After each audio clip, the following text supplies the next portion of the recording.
Hello everyone and welcome to an idea that I totally stole from Linkara. This is You Can Play This Live. Now how we're going to do this is that I'm going to read from my script here and show the gameplay on the overhead. After the review I'll have a Famicom up and playing the game that I'll be reviewing until the end of my time here in this room so that people can come up into the front and give it a go. Please play for only a few minutes each and let other people have a chance. You can do this. During this downtime, for the rest of you, we can have a Q&A if you have any questions about how I produce the show, and I would be happy to talk about it. I'll also be recording this presentation for posterity. So, as I say in my pub quizzes, don't frack with the panelist. Hi, that's me. I'm on stage, you're not. You want to be the center of attention? Get your own damn panel, I did. But seriously, let's have fun. Just keep the witty retorts to yourself. I say witty in quotes here. So, let's dive into...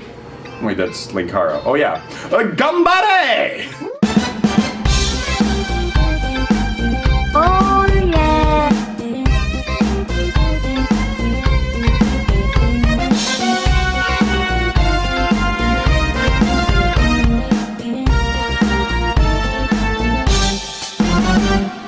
Alright, yes, I'm finally tackling the Famicom game that is second in requests only to the mother Famicom game, Ganbare Goemon 2.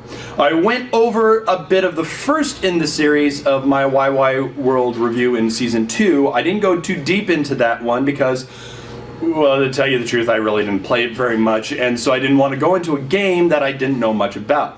But when I started to play Ganbare Goemon 2, I actually learned a few interesting things. Like, Goemon was a real dude.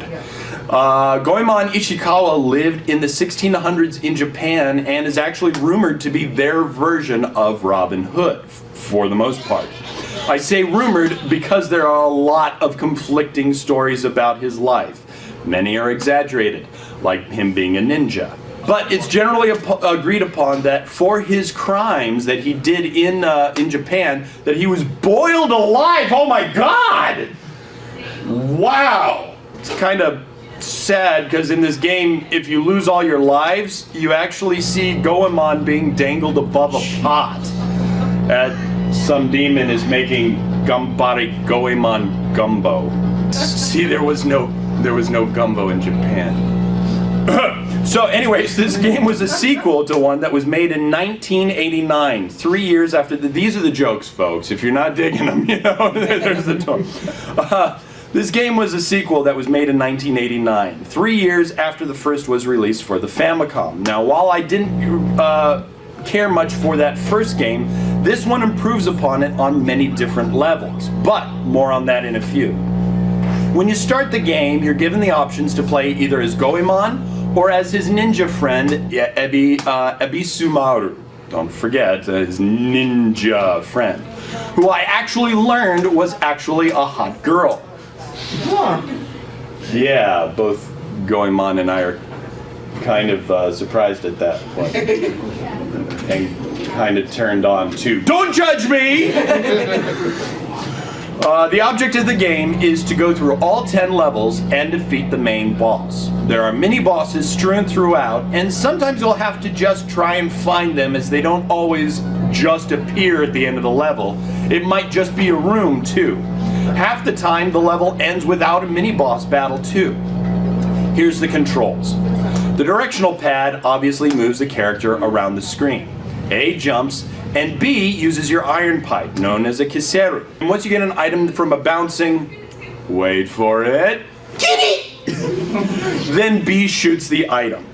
If you're in a maze, the A button will actually bring up a map for mazes that you will encounter once you find one. If you go into a shop, the B button will select items while the A button will buy them. Now the gameplay here is pretty simple. All you have to do is try and find the exit, and if there's a boss, then you have to defeat them. Most of the time, to get to a new area, you have to find 3 traveling passes to proceed. Sometimes you can buy them, but if you can't find them, which is kind of nice if you're running out of time and just cannot find any secret passageways. Yes, the secret passageways from the first game are back. See, in the first game, you found secret passageways by jumping over them, meaning that you were jumping all the time. But they are much easier to find in the second game, and you don't need to be directly over them to find them. Also, you can buy candles in shops, and they will automatically deplete once a secret opening has been found, which is much easier. In fact, even fighting with the Kiseru is much easier. It definitely reaches a step above and below you, which is a major bonus, because the only use for a pipe is hitting people over the head with it. Don't smoke. There are many times that you go into a first-person mode when you go into a maze or cave. In this, you'll be looking for a traveling pass to help you get to a next area. Finding a map will help you out immensely, but it's not always super close to the very front of the entrance. But once you get the map, like I said before, pressing A will pull it up for you. And see, there you are. Time stops here, so actually it's a good idea to take your time and search for all the secrets here. And you'll even find gold in the nooks and crannies in the maps. The enemies here are varied and interesting, and whoa, is that Lone Wolf and Cub? That's cool. He even shoots bullets out of his little thing. Yeah, see, this is one of the cool things about that. I totally forgot about that. No, really, I didn't forget about that. It was actually on the script.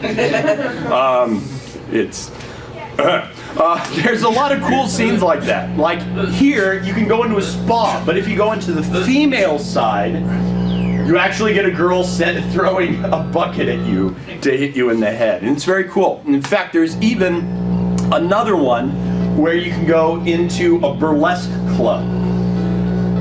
For serious, and there's a little strip scene for you too. Where a lady, actually she's, oh yeah, well, this is actually getting kind of good here. Wait a minute. Oh yeah, shake that fanny. Okay. Oh, she likes us. She loves it too. This is okay. This is getting good. This is weird. Uh-oh, okay, here comes a little bit coming off the shoulders and, ah! Oh, son of a, wow, demon! I actually wrote that. Yeah, that's still in the script. Yeah, am I just ruining the magic of video making for you? Well, anyways. Yeah, anyways. The graphics are much better than the first game, but that's to be expected. The first game was made in 1986, and this one was made in 1989 when they just had brand new and capable mappers being produced. Slower time, huge worlds, and lots of fun extras make this a game that is a must for any Famicom importer. This game is a fun romp. It's fairly straightforward, and the twists and turns that you will take to find passages and entrances and exits will keep you busy for hours. It's a much better game than the first one, with better graphics, music, and fun to keep you entertained. It's kind of replayable. I mean, you'll definitely want to play it again to try and find any secrets that you've missed, but after that, it'd be more to try and complete it faster, if you like that sort of thing. The storylines are in Japanese, as are the shops and the people in the shops, but you don't need to talk to anybody to progress. And as long as you know how to affirm when you buy something, which I went over, you'll be good to go for most of the part of the play. It's a straightforward game that isn't too difficult to play for non-Japanese speakers.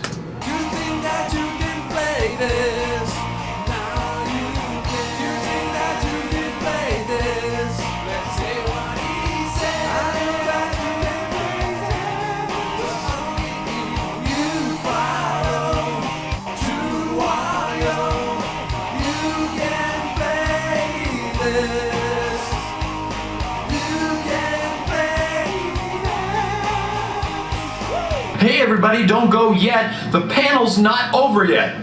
Justin's gotta still turn on the Famicom. Oh shoot, yeah, I need to do that, don't I? Yeah, you sure do. How are you doing? I'm fine. How are you? I'm fine. And now for my next trick. My country 'tis a land of liberty, of thee I sing.